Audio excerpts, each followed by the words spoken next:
and make this endless day, endless night, good night, good night.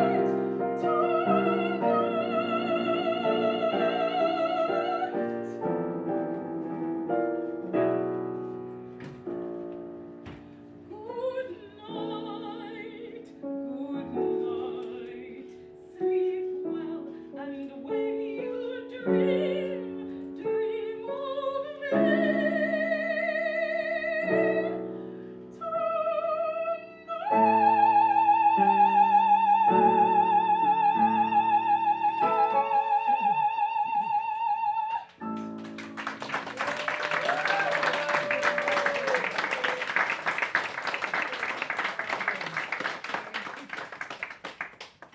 Who says angels ain't on earth? Ah. Who says angels ain't on earth? Huh? Before you go, Yes. could you tell the people what was your calling to say, this is my calling? Because you know what? You hit it right on the button.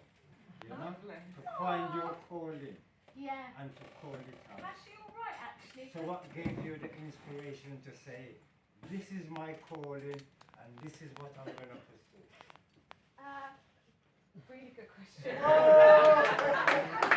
going to try not to waffle on too much. I'm going to try. I've always loved music, and my parents didn't listen. They're immigrants. My dad was from Zimbabwe, and my mum's from Uganda. They'd never heard opera. They'd never listened to opera, but they did love music. And my dad was a massive Motown fan, and that's all we heard like growing up. We've listened to a lot of music. And then we were quite, sorry, I have a twin sister who's also a musician, but she's a jazz singer. I know. And so we were quite shy, but Mum could tell that we really liked singing because we'd always, our favourite game to play was Top of the Pops. Does anyone remember that? So we pretend to be famous stars on Top of the Pops and like hold our little like toilet roll as a microphone. So she put us in choir, even though we didn't want to go because we were very, very scared to sing in front of people. And then it just snowballed because everyone kept saying, "Oh, you can really sing, so why don't you do this? Oh, you can really sing, so why don't you do that?" And then I went to read music at university. By that time, I'd stopped singing. I was a saxophonist, and I really enjoyed that. And I thought that's what I was going to do because I was too scared to sing in front of people by myself. And then I had a wonderful teacher that said, "Oh, have some lessons with me while you're in my choir," because I joined a choir, because that's what you do. And he was an opera singer, and he had a really good career.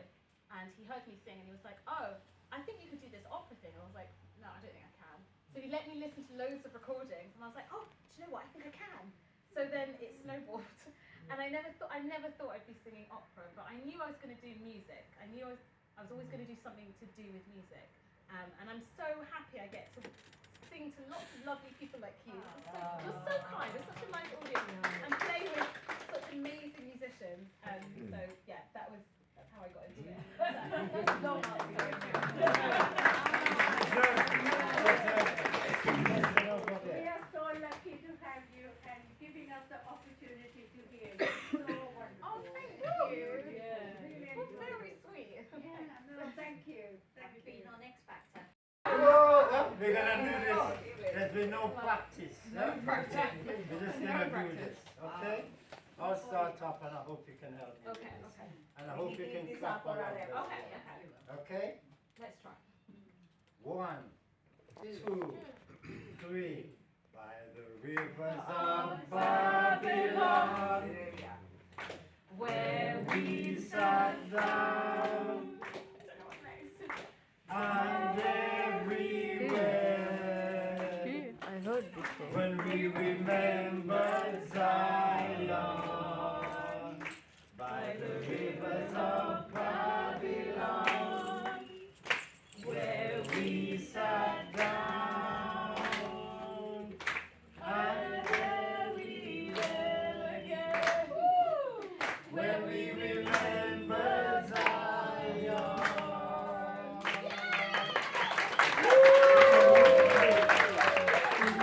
Oh, come on, man. I can't match you, you know what I'm saying? Eh? You're up there, you know? I'm looking up there, you know what I'm saying? Eh? Thank you. Because it's a short speech, something else.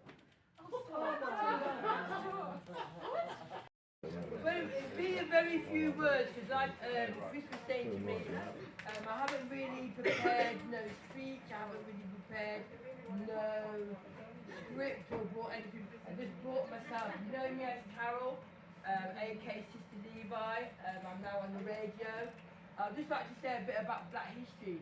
People always say, oh, the Afro-Caribbean people come to this country around 40s, 50s.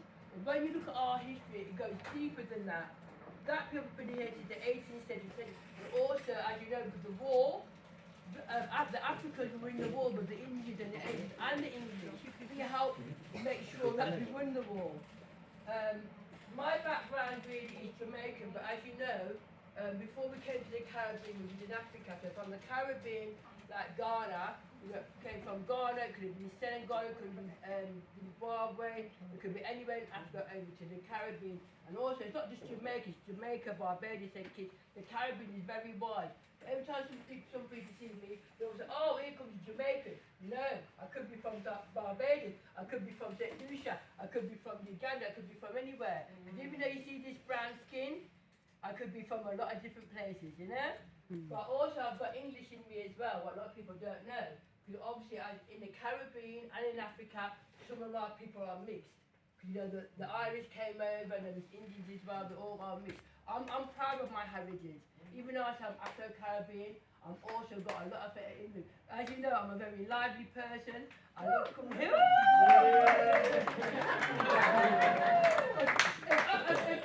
What's the name? If I actually do the job, I do a dance for you, but maybe a bit later. But anyway, but get back to the roots. I mean, like I said, I haven't really prepared anything. I'm just up here talking about a bit about our history. Also, I think with the Asian community and the Afro-Caribbean community, we're very ambitious. When our parents came over here, they came over to help Coventry. There's actually art to come to Coventry. You know what I mean? To build after they bombed the cathedral and a lot of Coventry. My mum always said to me, Carol, we came to help the community, we helped to build the country. And they always wanted children. My mum had 5 children, so they always wanted us to do better than them. You know what I mean? And go to school, go to college, go to university, and better ourselves. And I instill that in my 2 sons as well. So I know that in an Asian community, you're like that as well. You always say you're going to be a doctor, you're going to be a lawyer, you know what I mean? But even though my background, I worked in education, I'm a very spiritual person.